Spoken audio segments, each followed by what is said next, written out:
So, welcome back to another Colorful Keto with Dory. And we're going to have a little bit of fun this afternoon. Impromptu. I wasn't really planning on doing a live, but I got a really cool food request, and it happened to be right at lunchtime. and the coincidence is, you know, I'm hungry. I'm hungry and I feel like having something new. So, I thought, why not let's just dance a little bit quick together and let's try something absolutely new and different by request today.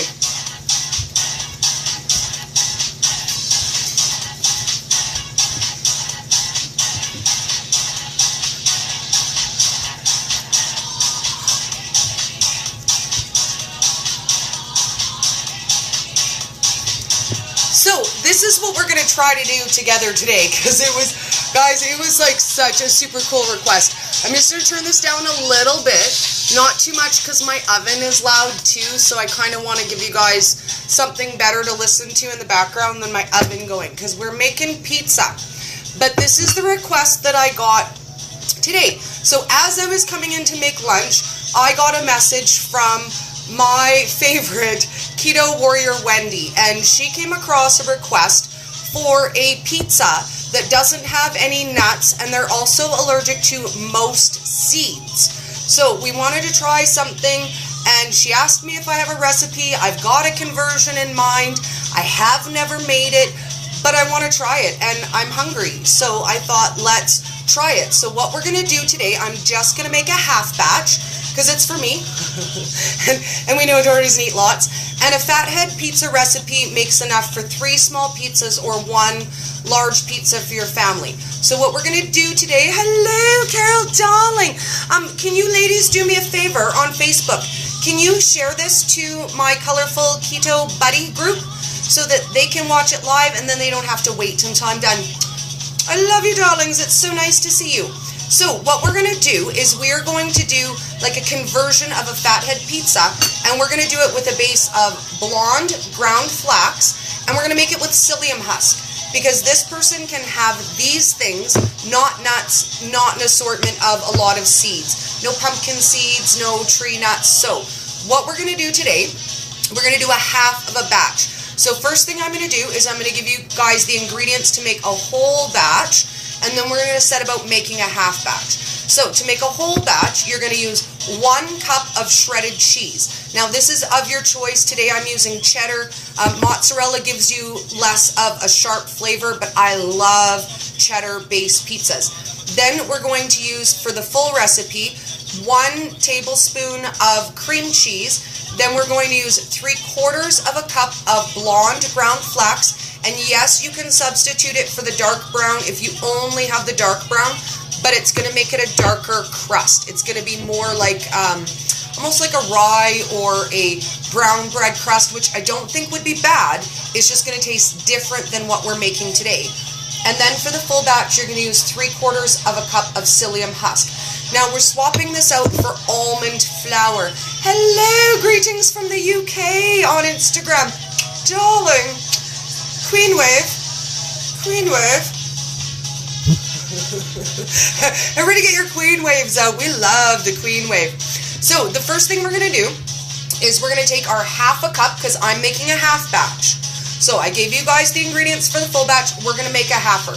So I've got a half of a cup of shredded cheese. I'm going to pop that in the microwave for about 20 seconds just to melt it.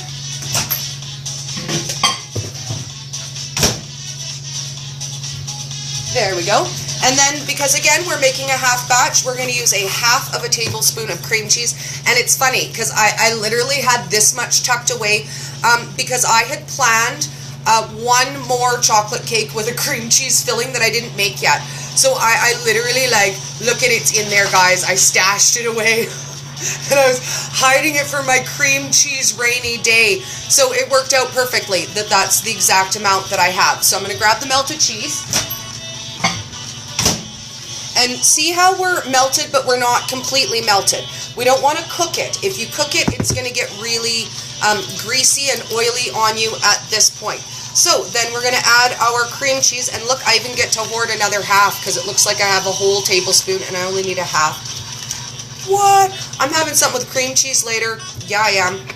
So then we're going to add the cream cheese to the cheese and just mix it as it melts together. I don't really know what we're going to hear music-wise. I picked a new 90s dance track mix, and I just figured we would roll with that today. So how was your Saturday? I'm curious how you guys are doing. I did do an earlier live with Kat, the admin from my group today, and that was so fun. If you guys missed that earlier, catch up on that, because that was a lot of fun. Now, as we're mixing this, I can see that my cream cheese is cooling my cheese a little bit. So I'm just going to put it back in the microwave, not for very long. I'm going to say probably about 5 seconds, just to warm it a teeny bit.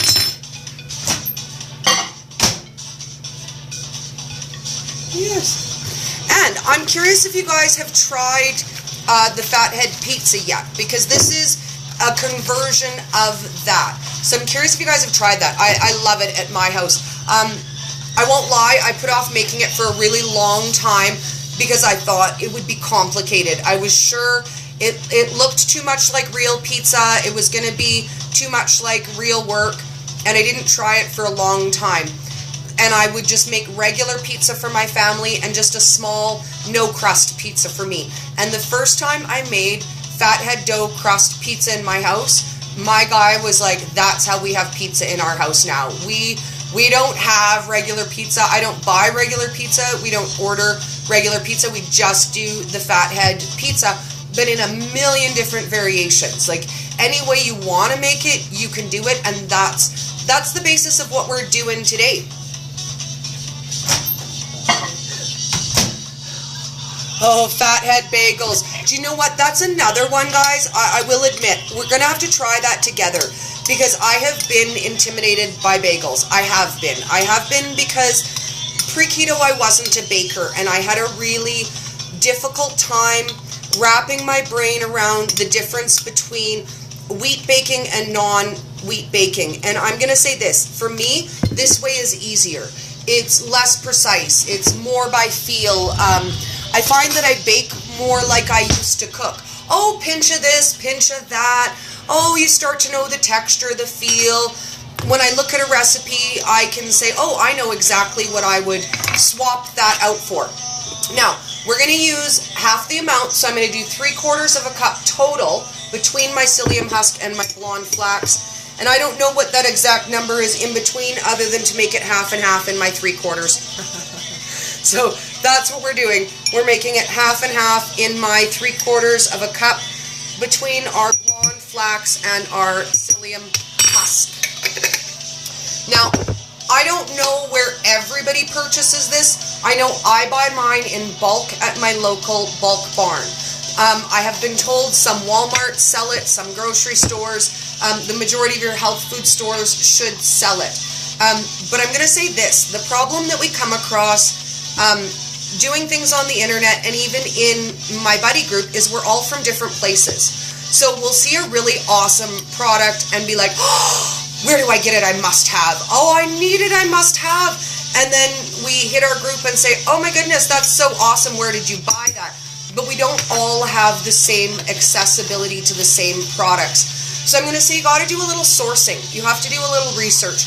I live in a small town, and it was very difficult for me to get a lot of ingredients, which is why I make most of everything, because sometimes we have to really, really go on a hunt to get the things that we want. So we've got our melted cheese and our cream cheese, and we're going to start adding our psyllium husk to it.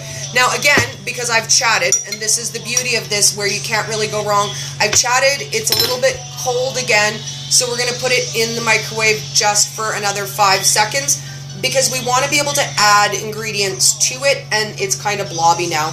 Chatty Dory.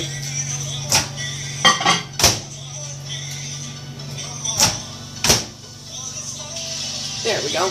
And we definitely want the 5 seconds, not the 5 minutes that it was just about to set for. So what I'm doing is I'm just mixing my blonde flax and my psyllium husk together so that as I add it, we're going to get an even mix of both. This is, yes, it's on Facebook too. Yes, so if you guys are not on Instagram and you want it on Facebook, it is going live to my Facebook public page. And the reason why I do that is because we can share it from there. From Instagram, it's there and it's awesome and it's fun to have it for 24 hours and then it disappears. So if you guys want to share it, then you're able to go on to my public Facebook page. You can watch it from there. You can share it from there. You can send it as a message if you are wanting to do that. So yes, we are on Facebook as well.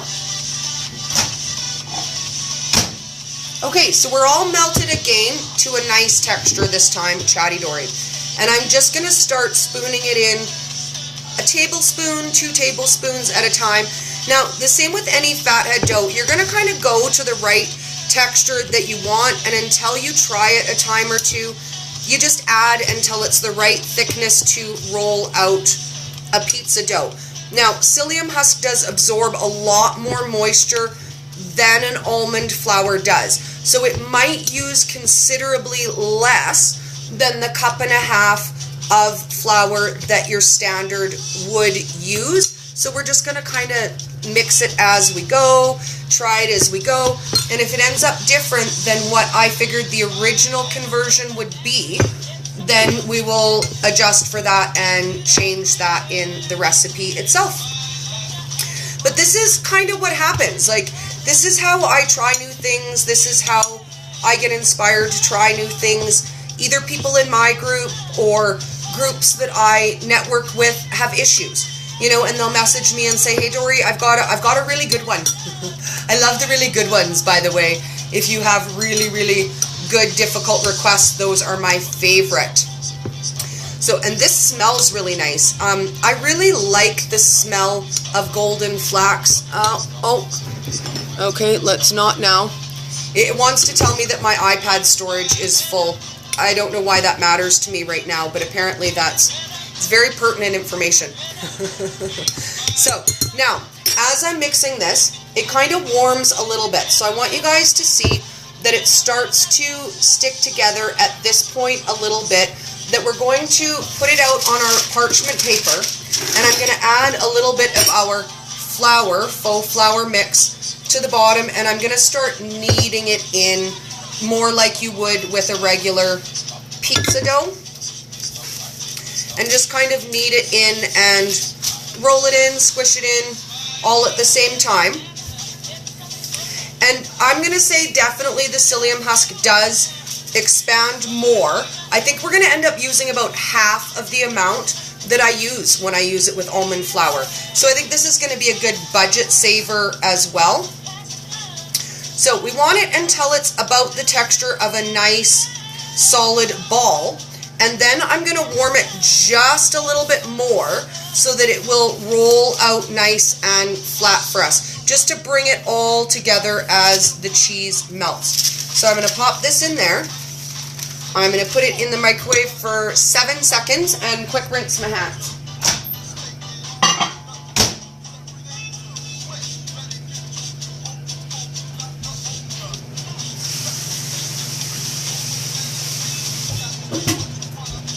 Now, when I roll this out, I usually like to save my parchment paper and just roll it out in between plastic wrap and wax paper instead, for 2 reasons. 1, parchment paper is more expensive, and 2, I find sometimes it absorbs the moisture from the dough as you're rolling it out. So I will roll it on a wax paper and then bake it on parchment, because you can't bake on this. So caveat, you cannot bake on this. This is just to roll it out nicely.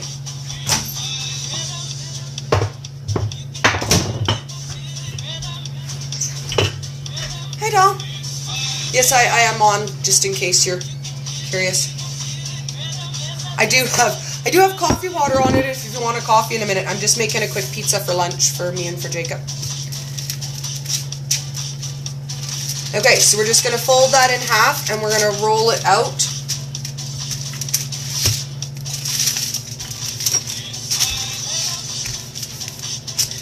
Okay. And I got my coffee in the way here too. And we're going to keep it as round as we can.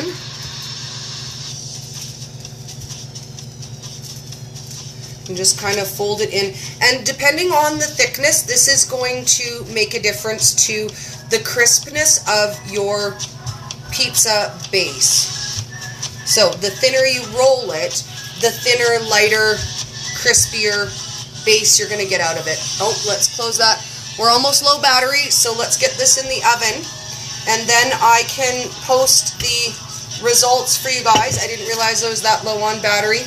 Like I said, I just got inspired to come and do a live because it was a request and I want to try something new. So we've got our crust rolled out and we're going to just transfer it to our parchment paper. And I find the easiest way to do that is just to put the parchment on top and flip it over. And then that way you're not pulling your pizza crust apart. Now I'm going to put this in the oven and I'm going to bake it at 250 for about 6 to 8 minutes depending on your oven. The idea is we're just pre-browning the crust and then you add your toppings and just put it on to broil when they're all done. So I'm going to pop this in the oven, quick wash my hands and come back and say goodbye.